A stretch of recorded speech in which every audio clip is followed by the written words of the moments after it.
Good evening, everyone. This is Rodney with the Triton Wave Market Outlook for Monday, February 4th, 2013.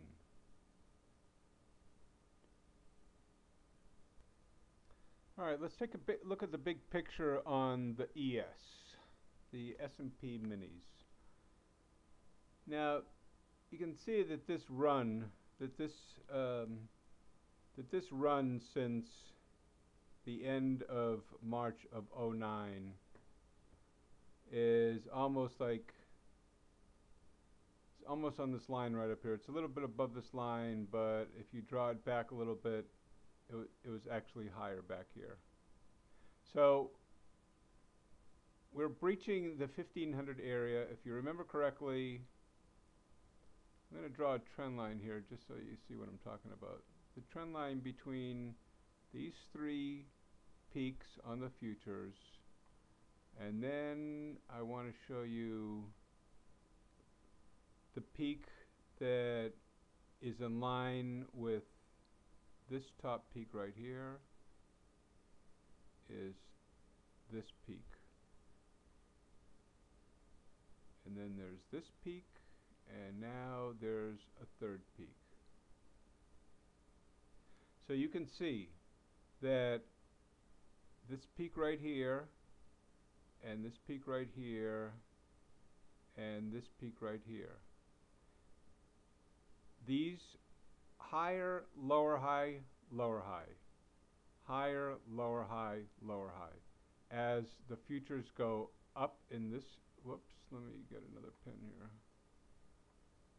As the futures go up in this direction, all the way up, the peaks go down in this direction.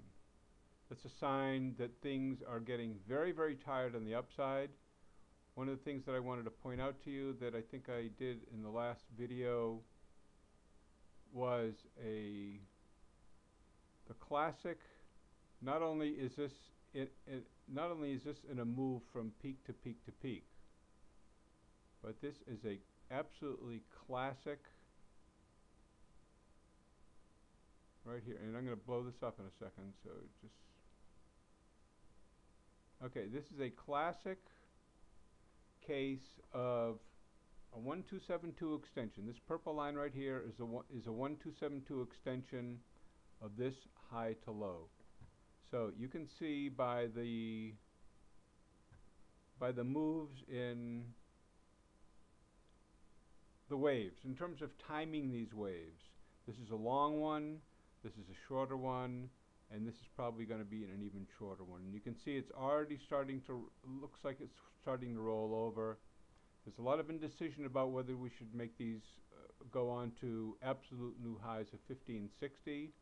If it does break through, it's for sure going to 1551, 1554. All right, what I mentioned in the last video when it was way down at 1480 area, I said my upward target was 1504 to 1507. It did hit 1507.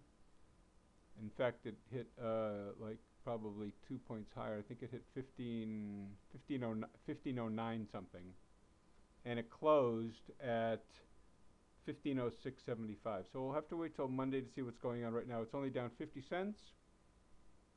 We are at quarter to 12, quarter to midnight Central Standard Time on Sunday evening. So this is kind of like a wait and see what's going to happen. It's really where the old tired expression, the rubber meets the road, but here we are. Things happen in threes, as I've noticed for like decades, 3 decades. And this could be the very end of this third run here as this wants to roll over. So let's move this over and let's look at a 21 here. Let's get rid of these lines on the left. And let's look at the 21. Well, it's populating. I'm going to get a drawing tool out here. And there's not much you can see from the 21. This has just gone straight up. This is like a gap between the 377 exponential moving average and this whole area down here, which is this like unbelievable that it could just like stay above this whole time. The first sign that this is cracking came right here. Now, these cracked a few times here and here and here, but really it didn't give you much of an indication because they were above and below and above and below. But this is the longer wave here. So the fact that it hadn't been below zero at all from the very first of the year when it just took off, then the idea that it's cracking below means that there is a weakness in the armor.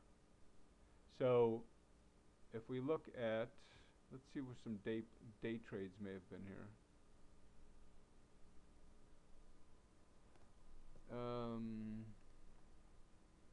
Going back one day to, let me see. The beginning of the day was,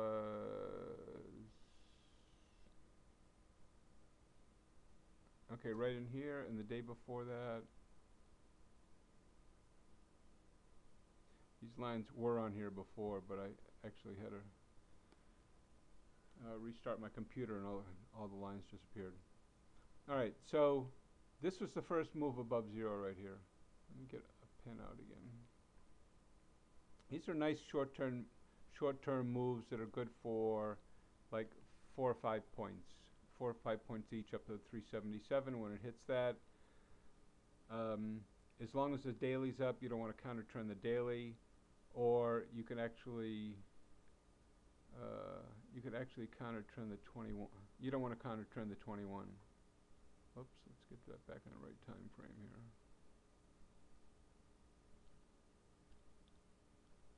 So we're looking at, if the time frame on the 21 is down, then you don't want to play the futures on the 1597 to the downside. You just want to use the upside spreads.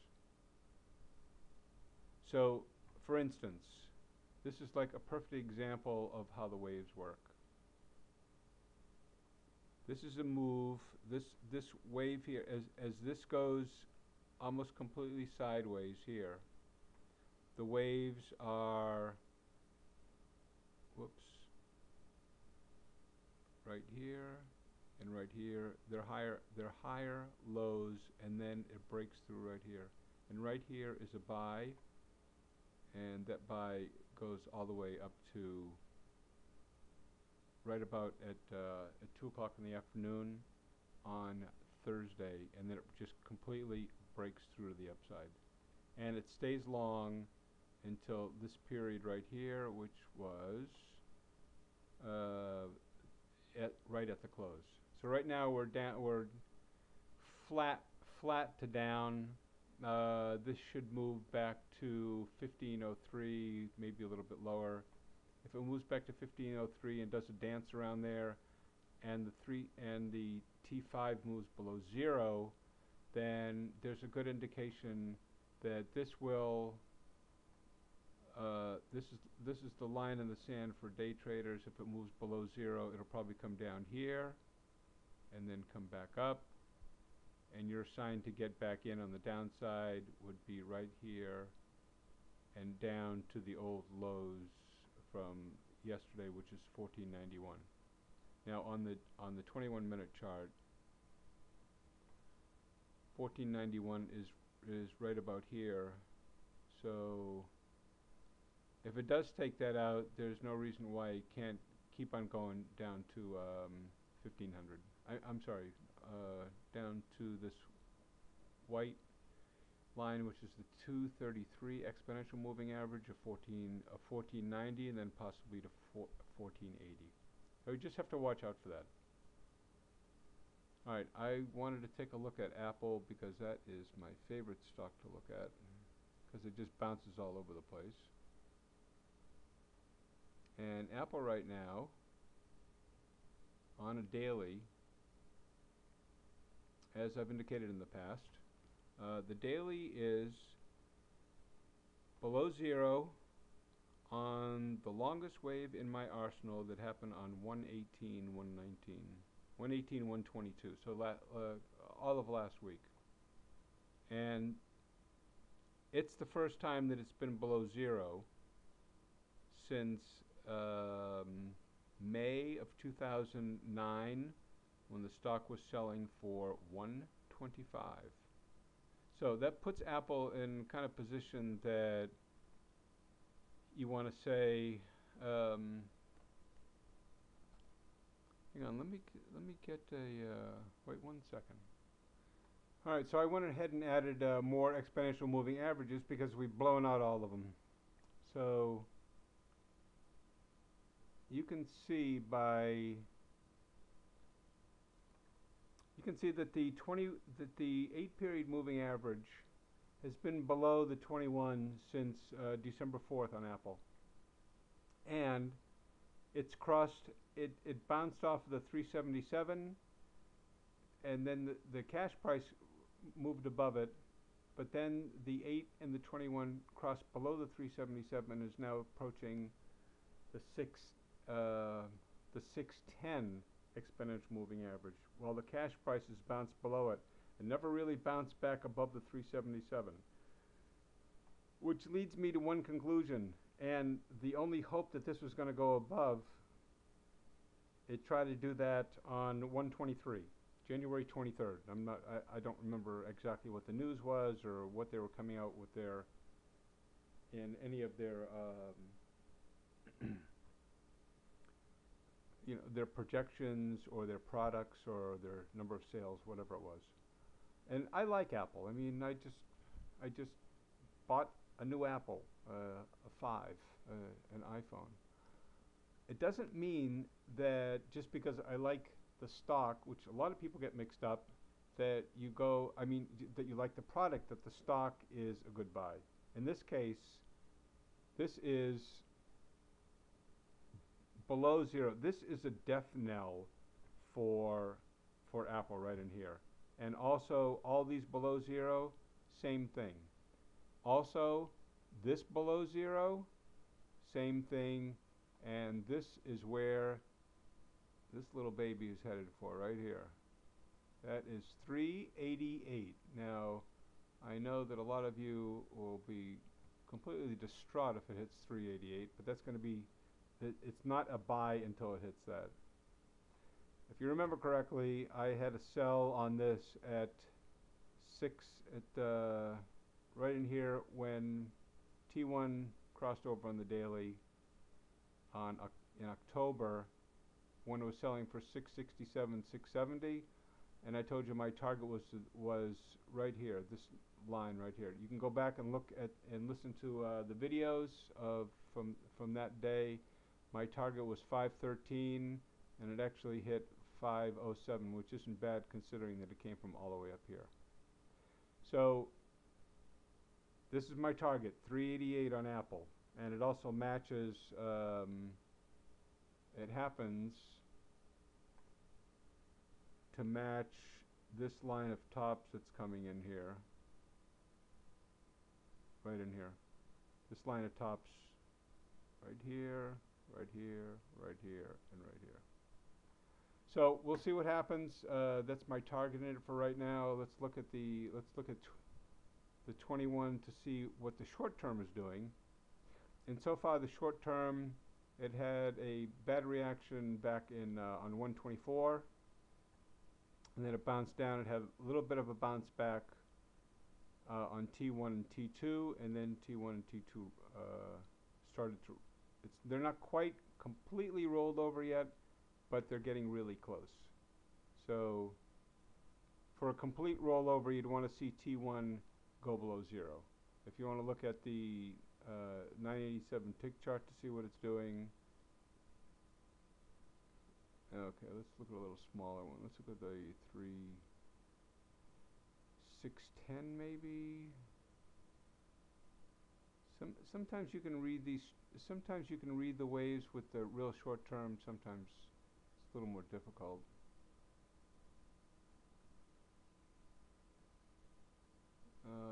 put a daily candle in here. All right, so this entire thing was 1 day.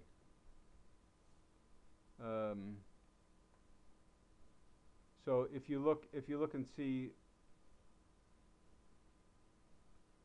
these basically were the plays. These were the plays of the day, right in here when T1, this entire, what you see on the screen on 144 is almost 80% of the entire trading day for Friday. So you can see when T1 went above 0 right here, it was right in this area also. So it gave you a nice chance to get in at like 449, and you would just take it out when that went below 0 right there, and that happened at 454. So you know, it's a 5-point move, but that's not too bad. And of course, you want to get ready to short it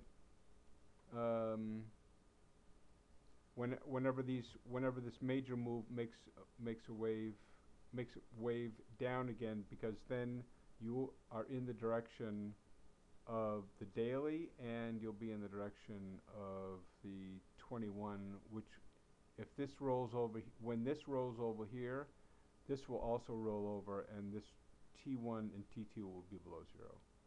So remember the target. Good luck trading, and I'll see you at the next update.